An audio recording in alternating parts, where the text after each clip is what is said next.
Marines, history enthusiasts, and fitness fans, 2025 is your year to celebrate 250 years of Marine Corps excellence with a one-of-a-kind virtual run series.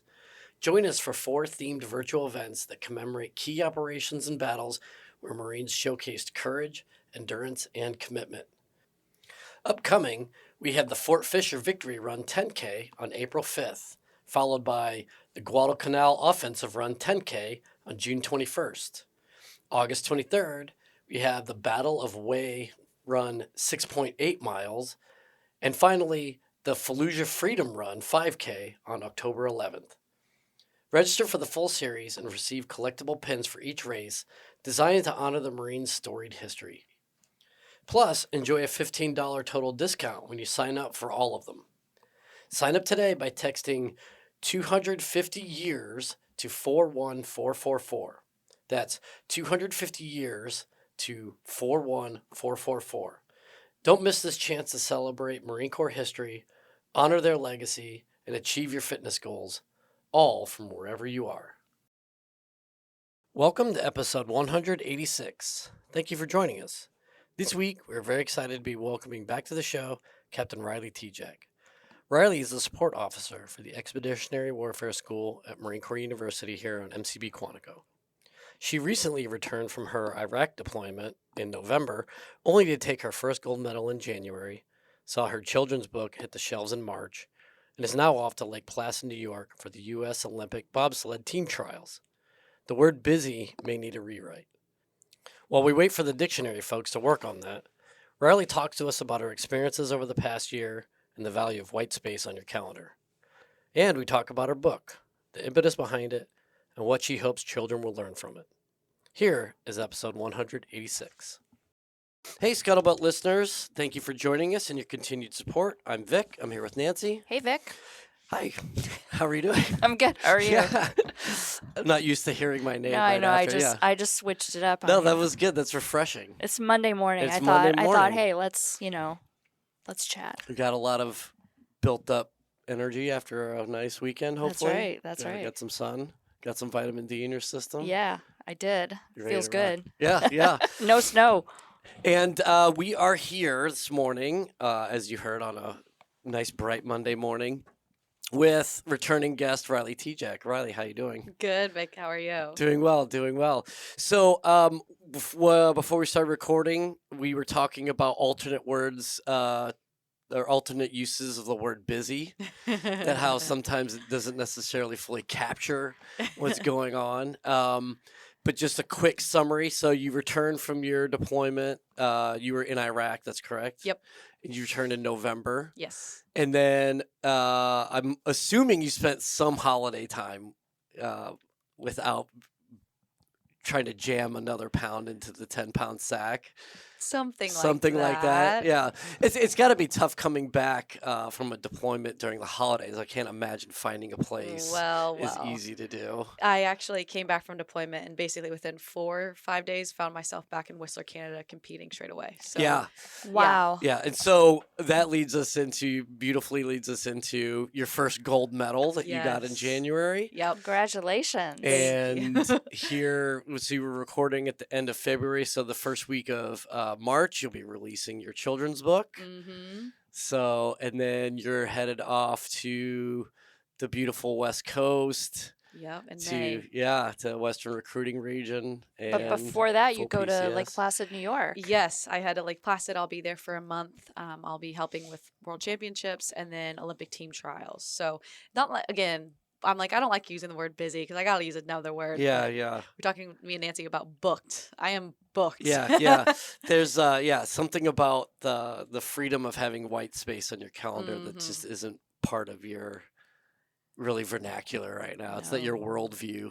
We're working on it. Yeah. My boyfriend tells me all the time, he's like, you need white space. Yeah. You need to figure out white space. And I've been trying to do better. He actually motivated me to have like my first weekend of just like, you're doing nothing. You're not playing anything. You're not scheduling calls, right? Like you can go out to eat, all this stuff. And it was the most freeing thing I've ever Yeah. experienced. Weekends of nothing are my bread and butter. I could show you how to do Yeah. nothing. I am a champion Yeah, at nothing. It's a lost skill, but I think it's like one of those the muscle memory of just doing nothing. I think is still. I need a pretty- brain break. Yeah. But I realized too, and it's not like nothing happens. It's just things that I've postponed and kind of pushed off of that were a lower priority. Because I always say it's not that I didn't have time; it wasn't a priority.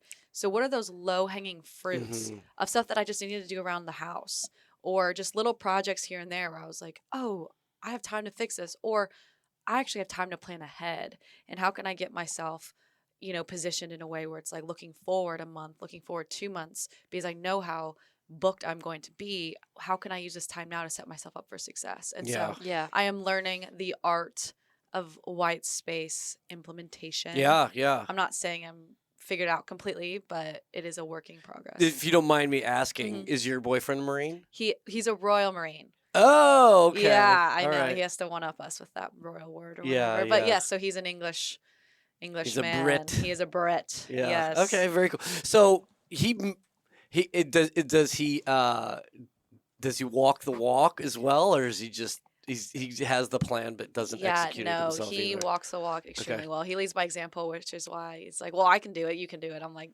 uh-huh. Yeah. Nice. But I have noticed even just like conforming a little bit more to that lifestyle allows me to be that much more productive. Actually allows me to get the rest I want.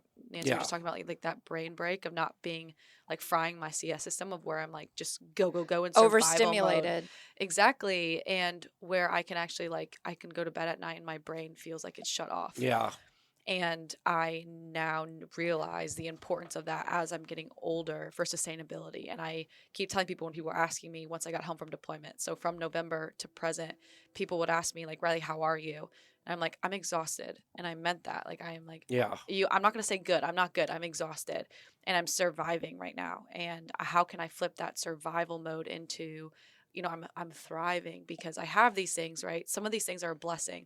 They're called champagne problems. They're not a bad thing to be Right, PCSing right. to San Diego, like pull my arm, right? It's not the worst thing to go Lake Placid and I get to compete and try to make a spot for Team USA in the Olympics, right? These But it aren't is bad taking things. up bandwidth, though. Exactly. Yeah. So how am I able to kind of take a step back from when I don't have these big events and not just like throw things out my schedule? And I Yeah. think part of it comes from wanting to achieve so much. And I have so many goals and so many dreams and I want to be going 24/7. And I see people that have done that. But then when I take a step back and look at myself in the mirror and Danny's been able to point it out to me, I'm like, I cannot sustain this. And it's also not fair that I've realized when I'm only giving maybe something 95, 80% instead of 100% of myself because I'm not rested, because I haven't game planned and had that preparation, which was lacking. And so it's been challenging to have some real honest conversations with myself that he's propelled me to have and be yeah. like, yeah, I can't just prepare the day before for something. And that's kind of how I've been surviving with my calendar is what's the next 24, 48, 72, where in the Marine Corps, we plan 30, 60, 90. Like I want to be able to have that kind of space and then have that white space to have that time to plan and then just decompress. It brings such a calm energy, I think, to life when you do Yeah. have that long distance planning set up and you've done the preparation way far in advance, as opposed to constantly feeling like, okay, what's the next thing? What's the next thing? What's the next thing? Well, I think it's just shifting also the mentality. I think using the term calm energy is apropos because it is a sense of energy. It's like sort of the balancing between like kinetic and potential. And if it's all kinetic all the time, you're just in constant react mode. That also adds into a level of stress and tension where, yeah, like if you were to think of a teep, you got your 180. Yeah. If you've got all this stuff on there, these big, long markers, but yet you're constantly reacting just to the day-to-day, you're never really, going to be able to fully address the big stuff, but then you can't ever really get any sort of, there's no feedback loop. Yep. Yeah. So you don't really know how you're doing. You just know that your hair's on fire and you're running around all over the place. And so I wonder about that. So you got your first gold medal in January, which is amazing. Do you think that sort of this mentality shift sort of help with that? Because if I'm doing the timing right, if you got back in November and you're competing in January, that's like what, less than 90 days to Oh, I prep was for the competing event? in November. You were. Right after you got back, you As soon started as I got competing, back. didn't you? Yeah. So how did that, like, what were you just like flipping like MTVR tires or something? Like, how did you prep for Yeah. competition, or did you just jump in just to see where you're at? Both. I mean, I Okay. prepped as much as I could, right? So I was deployed May to November in Baghdad. And so I was blessed and fortunate that we had gyms and we had space. What I did not have was A a bobsled great place to and run or like, exactly a bobsled, or I didn't have ice to be able to manipulate. Right. Obviously, like makes sense. So I did the best that I could with training. We'd wake up really early in the morning, me and the Marines and PT, and I'd follow a very, very strict training regimen. Were they doing that with you? No. Oh, okay. No, we would just go in the mornings before. Everyone was doing their own thing. People didn't want to do my workout a lot of I was gonna times. say, it's like, Wow, that's did we so have like a shocking. platoon of like future bobsledders Yeah, out there now? no. I was like, I'm gonna go run outside in the 120-degree dust storm outside, Yeah. and that didn't sit well with people. I don't blame them. I didn't love it either. But yeah, so I prepared in that sense, and I did the best that I could. But I did miss out on about 2 months from September to November of that training with my team, where we were in Lake Placid. People were on the ice already, or we were in the ice house Mhm. and pushing and competing and working together. So I showed up and I met my teammates in Canada. I met my equipment. My teammates were amazing and had to pack all my stuff up for me. And I just showed up and it was like, all right, it's time. And so I literally got there. And the next day I was sliding. So That's you talk- incredible. Yeah, you talk about 11-hour time zone Yeah. difference. You talk about 80, almost 70, 80 degrees difference in temperature. You talk about a completely different surrounding environment Yeah, of that's just a jet lag. the people that you're with, though, right? I just went from being in Iraq 24/7 to now being back with my team and being back in North America. And again, in that short term, it was fine. And then it really hit me in the end of December that I was like, I can't. Exhaustion. Yeah, it was the high, it was the thrill of going from one to the other, but I didn't process anything. I didn't give myself time to just like come down or like Decompress. yeah, and you have to. You really, really do. And deployments are amazing, but they're a sprint. And it's a marathon sprint where you are going 7 days a week, right? And you are giving it everything that you have, and you're away from the things that you love, and lack of a better sense, like freedom. And so when I go from one to the other, right, I'm on a plane, and the next thing you know, I'm home, and then I get to say hi to my family and everybody. And then 4 days later, I'm in Canada. It was quick, quick, quick. Mhm. And so what I think led me to the ultimate success in January was one, having a little bit of time under my belt to get back into bobsled, where I would have been ready to go by November if I started in September.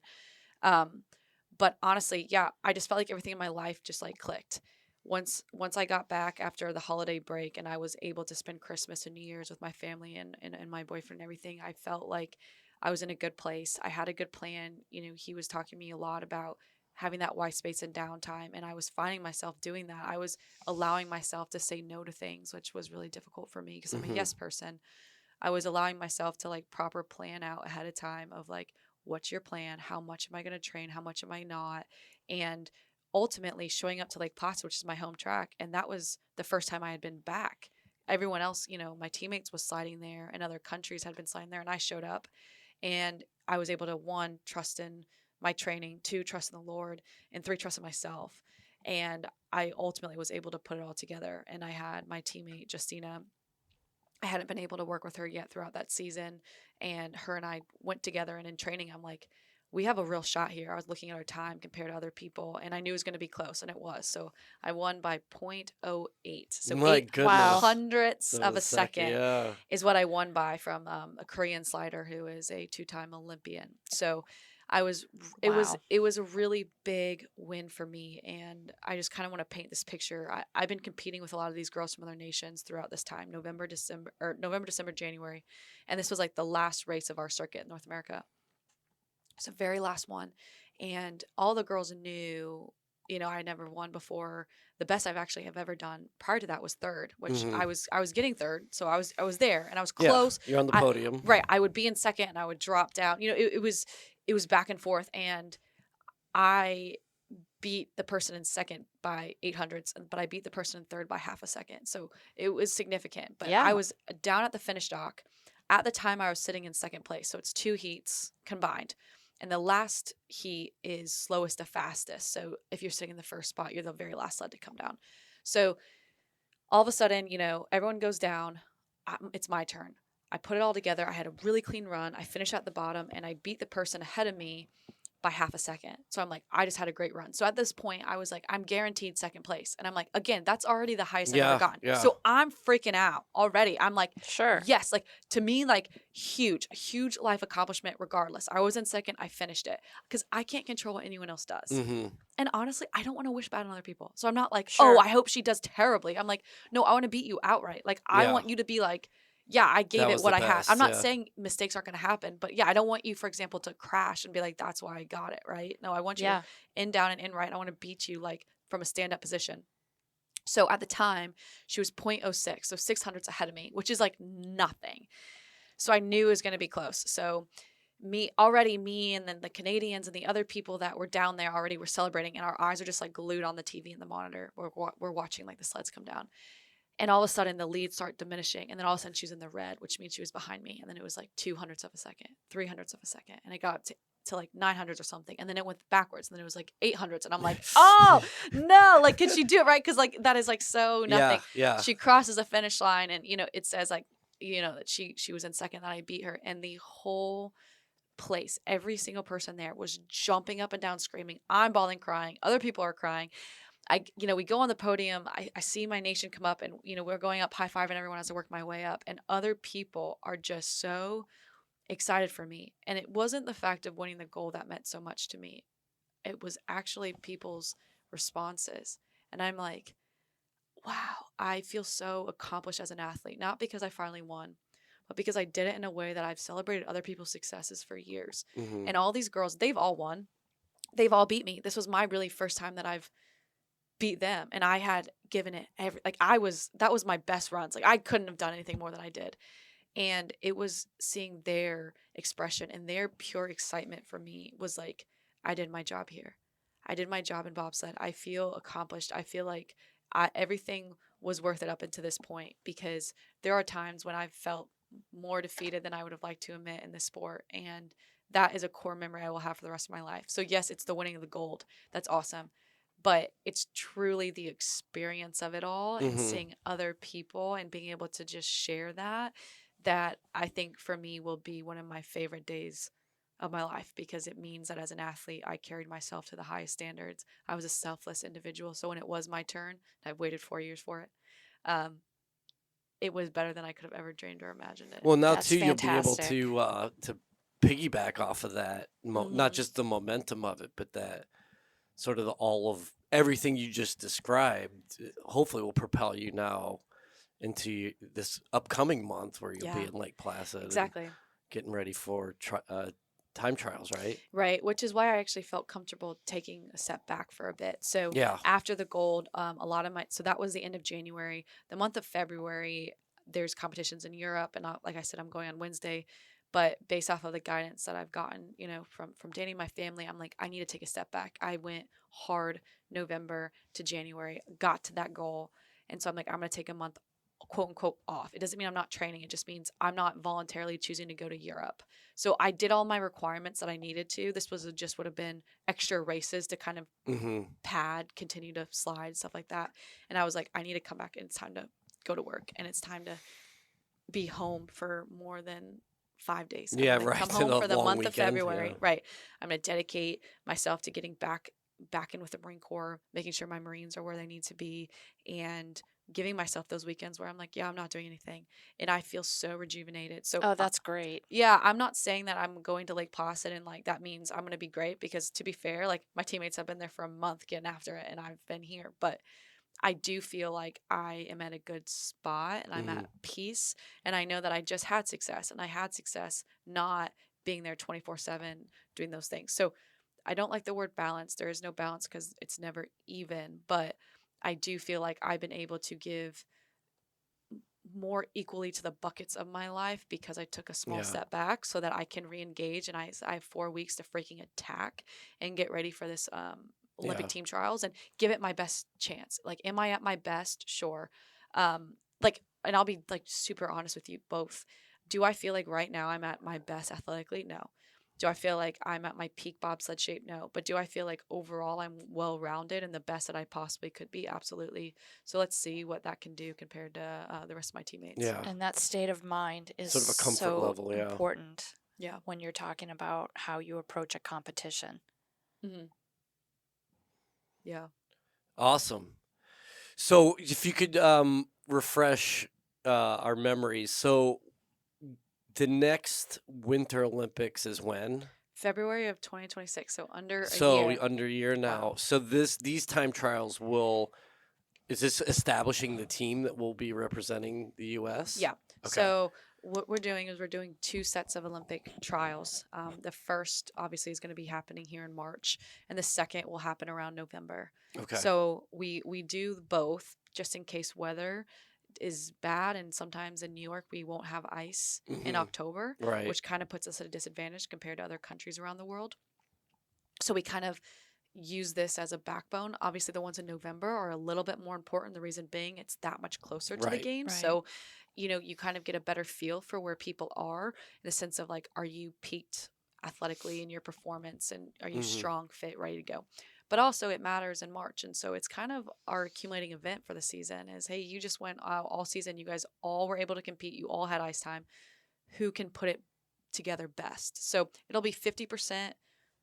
Our races now will be 50% in November. So the team will be named around December. And how many timeframe. get selected? 3. Three. 3 te- pilots, Oh, 3 pilots. which is my position. Mm-hmm. And then you'll have one more, so there'll be 6 total. Is that right?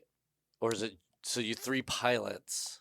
3 pilots how will be many- named to the team. There's 6 total pilots, Okay. but only 3 will be named. So I'm one of the 6. Okay. But only 3 will get named to go to the Olympics. Okay. And then your teammate that you won gold with Mhm. will be the teammate that you'll be running the time trials with, or you don't know? Not necessarily. Okay. Yeah, so their position's different. So the brake women, there's more that go to the game. So there'll be 5 brake women that will go to the game. I see. 3 primary and 2 alternate.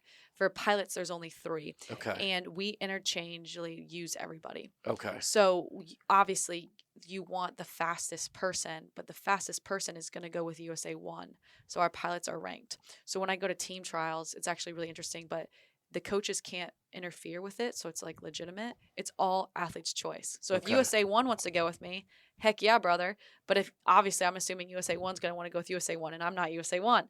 So the teammate that I just won gold with, I know her and I can be extremely successful.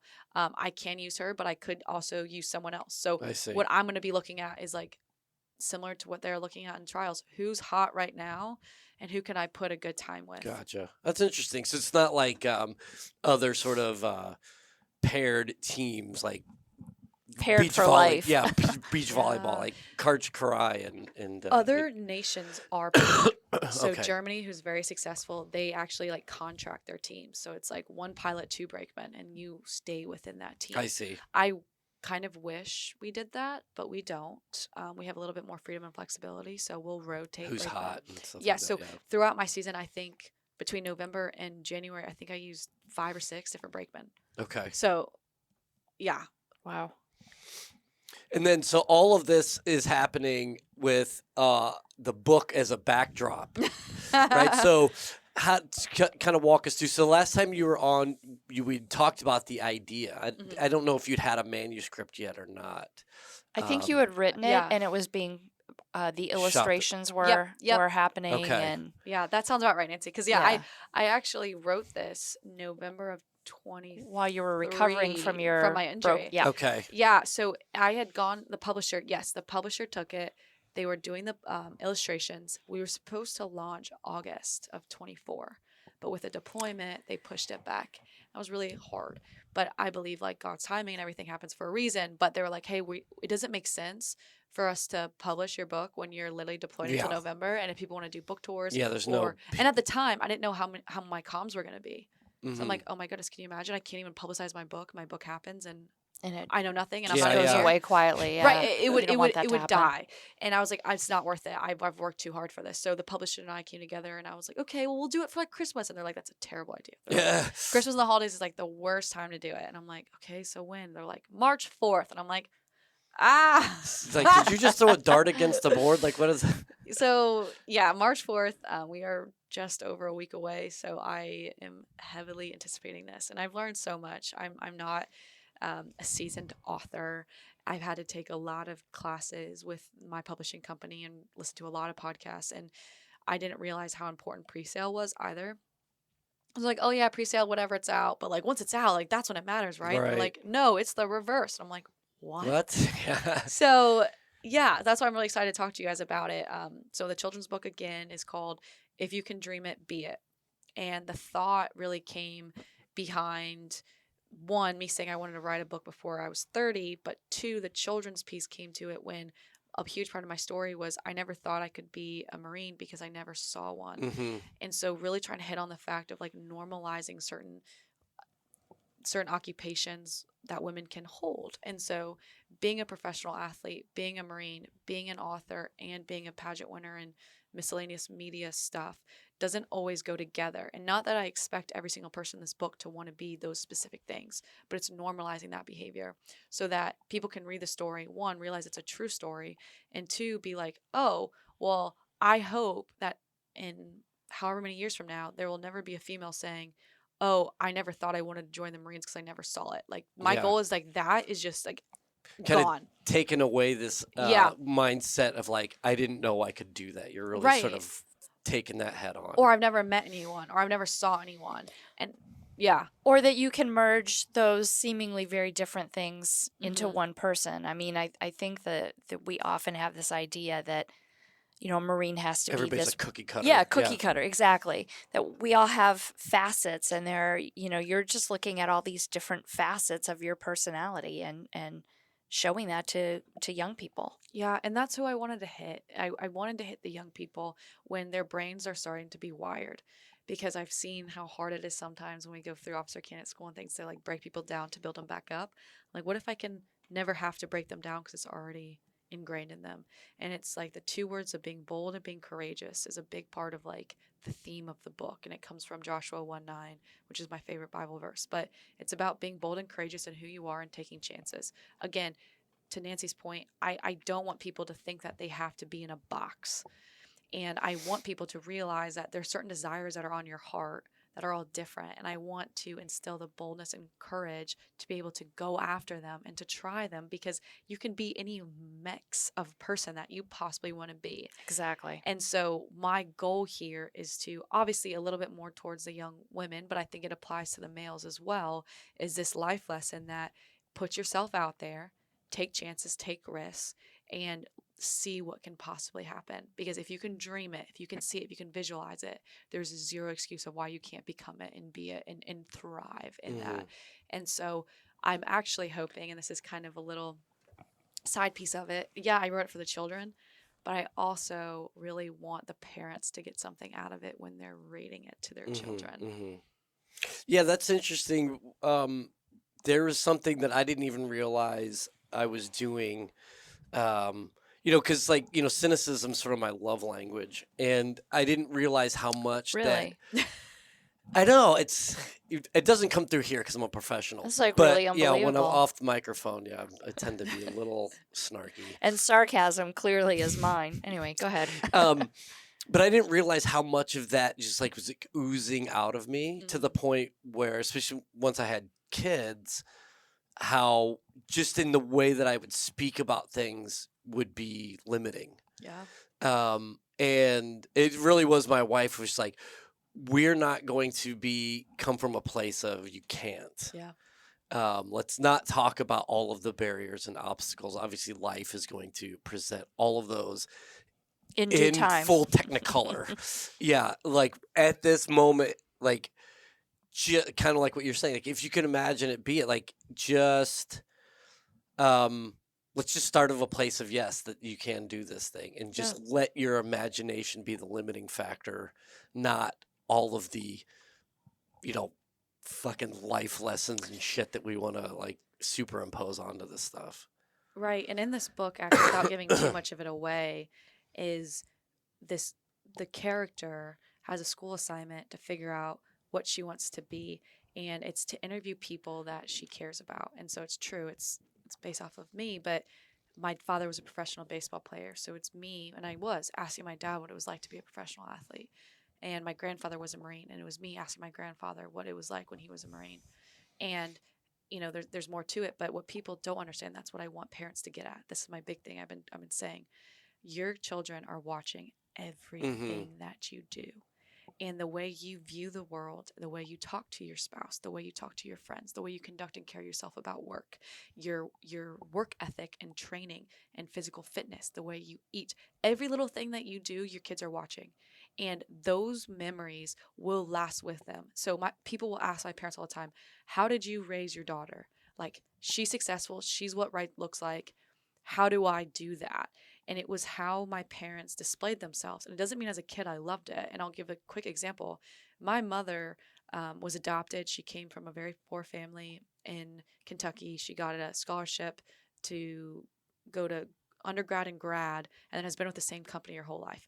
She missed out, quote unquote, missed out on my childhood, so to say, because she was traveling the world and her role was Europe. And I remember vividly being so mad at her because she couldn't pick us up from the school bus. We had to go to after school care, or my mom couldn't volunteer to go on the field trip because she was working. And this is nothing bad to say about stay-at-home moms, because that's a real thing, but I was mad at my mom for not being there like some of the other kids were, because I wanted her involved because I loved her. But now I look back at my mom and I'm like, Mom, I'm so glad that you worked, that you were gone, that you pursued your dreams, that you did something, like you broke a generational gap in your family, and you now are like came from nothing into like a real something. And you instilled that in me because I saw it. So as a kid, I may not have liked it or agreed with it in the interim. But looking back now, I'm like, you are a hero of mine, and you are why I feel like I can be bold and put myself out there and all this stuff. And then I'll even be clear with my father. The one seed that was planted about joining the military was that my dad used to let me stay up to watch the Navy SEAL Buds videos with him. Yeah. Yes. That's like part of my story, was that my dad would let me stay up. He's like, come on, buddy, we're watching this. And we would look at people that would like DOR and ring the bell and drop on request, and we would talk about it. And again, without him knowing it and without any of me knowing it, that was going to lead me into the military. It led me into the mindset of like, you do not quit on yourself. Right. And you're going to watch other people quit. And how does that make you feel when you see them? They didn't know they were like an hour away from completing this. But look at the person. They're broken. They want to give up, but they're not. Right? They're not what you think of as like this like great individual. They just didn't stop and they kept going. So all this to say, what you provide, what you are showing your kids is so much more important than what people think. And so if you're on your phone all the time, your kids are going to be on the phone all the time. If you're eating at McDonald's every single week, your kids are instantly going to start having that behavior and doing that stuff. And so if all you ever say is you can't, you care, I can't, yeah, then or they're making gonna take that. excuses or exactly, well, I love kids' imagination, right? When they ask like real questions that you're like, oh gosh, how do we answer this one, honey? You kind of look at them, and it's being able to be like, you know what? Yeah, no, you can do that. Or it's okay to say, I don't know. It's always the big one too. too, that sort of humbling. But it's also like, it instills that sort of curiosity too, like, let's find out. Exactly. So I'm really excited for this book. Like I said, again, yes, Yeah. it's made for kids. Yes, they are the #1 audience. But if anyone reads it, I want parents to kind of take a step back and be like, if your child was to interview you, would they want to be you? Yeah. Would they want to pursue the passion That's that you cool. had? And not that your kid has to be you, but have you instilled some of those characteristics that you would be proud of them emulating when they're older? No, that's a great message. So as far as like some of the I guess the technical aspects of the book, then am I correct in assuming that sketch art is not one of Riley Tejcek's like big things? Like how did the illustration aspect of this come about? Yeah, I can't even draw stick figures well. I'm a Marine. I draw with crowns, and so I don't think it would have been very successful in a coloring book. So I went through a publishing company. They hired an illustrator, and she did an absolutely fantastic job. Her name's Janet, and she crushed it. And was this all happening while you were deployed, or? Yeah. Okay. Yeah. So without me really knowing it, basically was communicating with my publisher, and I'm like, here's kind of what I'm thinking. Here's kind of how I view it. And it's cool then to like see, it's like art, right? Then they give me the final product, and I'm like, it's better than I could have ever imagined. Like, her illustration just brings it to a whole nother level. Yeah. So I've never met her in person. Her and I have never communicated, right? It was like the publisher, and we were kind of like the third party. But it is absolutely fantastic. I can't wait to make sure you guys get your hands on a Yeah, copy that's pretty awesome. soon That's and so cool. see it. So she took your words and made artwork out of that, which must feel incredible. It was emotional seeing it, truly, because I have the digital version, obviously, for approval. Mm-hmm. And it just made me cry, because I'm like, it is art. It is a story. It is alive now in a way that, yes, you can read it and get it, but visually to see and to like have emotion and feel something like this. And if you look at the cover as well, and this is something on deployment I remember going back and forth of, they're like, do you like this? Do you like that? Do you like this? And the cover is so simple, yet says so much on it. So I'll I have can't show wait you to see it. guys. Yeah, this is exciting. And so what are the first, the release date is March the 4th, you said. Yep. What are the initial activities you have planned to promote the book, given the fact that you're going to be pretty busy? Yeah. Coming on We don't use the B word. We don't use the sorry. B word. booked. You're going to be You have booked. limited, That's also a limited B white word. space. Limited white space in your calendar. Yeah, I'm doing the best I can. I have a couple cool things coming up. I'll be in Lake Placid, obviously, for the launch. So I'm actually doing a book reading and signing with the Olympic Museum in Lake Placid, Oh, which is cool. really That's really amazing. cool.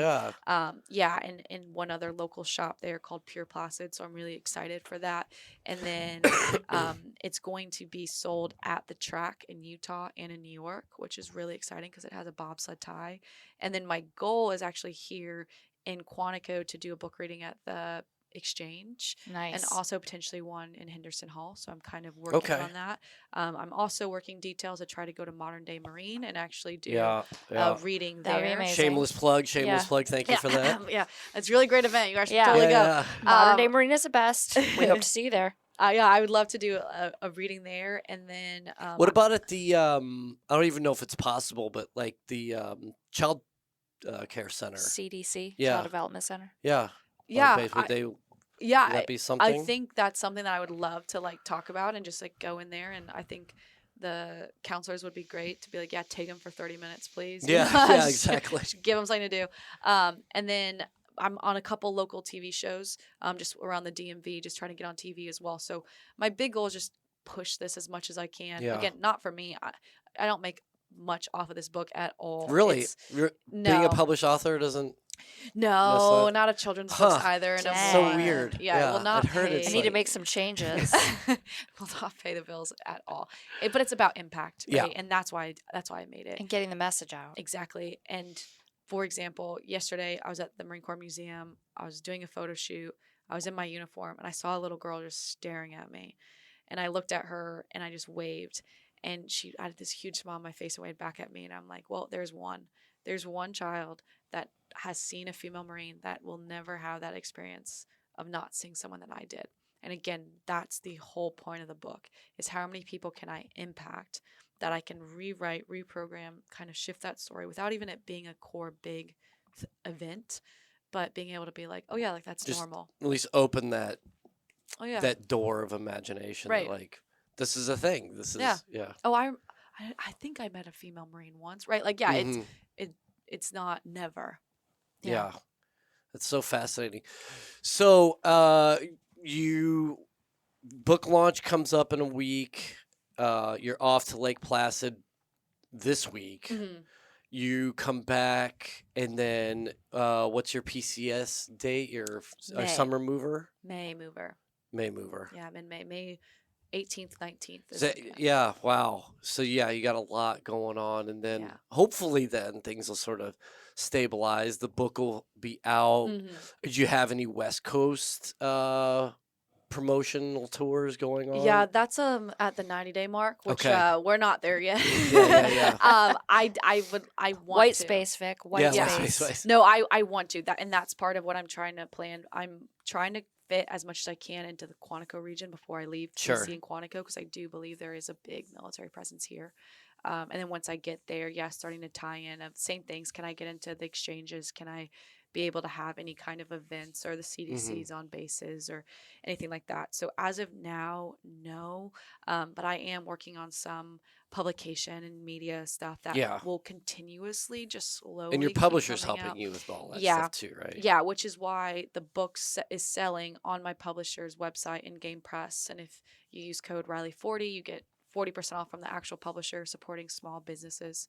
But it's also on Amazon and Barnes and Noble. Okay. Yeah, So- we'll definitely link to all that stuff in the show Yeah, description. it's out there for sure. I would love to have my book in the exchanges, or like for example, even the National Museum of the Marine Corps, right? To like Mhm, walk in mhm. and be like, oh, like there's my book, right? Yeah, Or yeah. like I hope one day, because it sells online at Barnes and Noble, that it's in the store and I could walk by and be like, that's my book. That's so cool. Yeah. So that's the goal, is to get it into retail. And again, the reason why is because it can reach more people that way, because people walk by. And I think we went away a little bit from like books, but I think it's now have like a comeback, because it's almost like a nostalgia, right? Like going to a Yeah, it's like bookstore. records. Yeah. Yeah. Yeah, and like I holding know, isn't that books. crazy?